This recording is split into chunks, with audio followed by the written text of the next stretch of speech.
Hi, this is Brad Hawkins, your 12th District State Representative here from Olympia. It's been a busy few weeks over here at the state capitol, and we passed a couple major cutoff dates on the calendar, and we have one that's quickly approaching. What I thought I'd do for this video update is tell you a little bit about the cutoff process and talk about the calendar here at the legislature and why it's so important. And the reason it's so important is because if bills don't survive these cutoff dates, they can't advance further in the process to become law. February 22nd was our first cutoff date, and by this point, all bills must be out of their policy committees in either the House or the Senate, wherever the legislation originated. And the exception to this cutoff date is those bills that have a fiscal note or a cost impact, and those must be considered by fiscal committees before moving on in the process.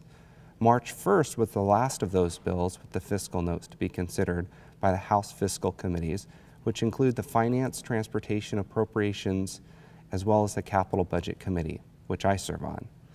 Finally, on March 13th, we'll reach the House of Origin cutoff, which means any bill introduced or heard in the House policy committees must be approved by the full House of Representatives to still be eligible to move on in the process.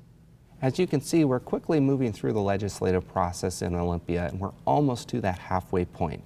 And these cutoff dates are very important because they help hold us as a legislature accountable to pass bills in a timely manner. Next in the process, all bills still alive in the House and the Senate will have to complete the same process in the opposite chamber.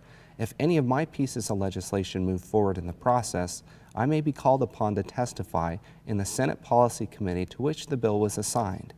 April 3rd is the date for the bills to be considered by the opposite body's policy committees, and the bills with fiscal notes or cost impacts must be out of those committees by April 9th.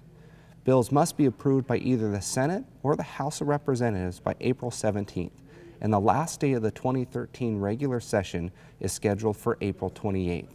If Governor Inslee finds any of the bills unacceptable, he has the ability to veto all or parts of them.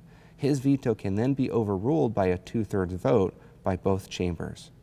Although it's rare to see a full veto of a bill, it does happen occasionally. In the coming weeks, we'll be considering the transportation, capital budget, and the operating budget. And the operating budget is what a lot of people focus on over here. And we usually don't know what the revenue is coming into the state until the next revenue forecast, which will be available on March 20th.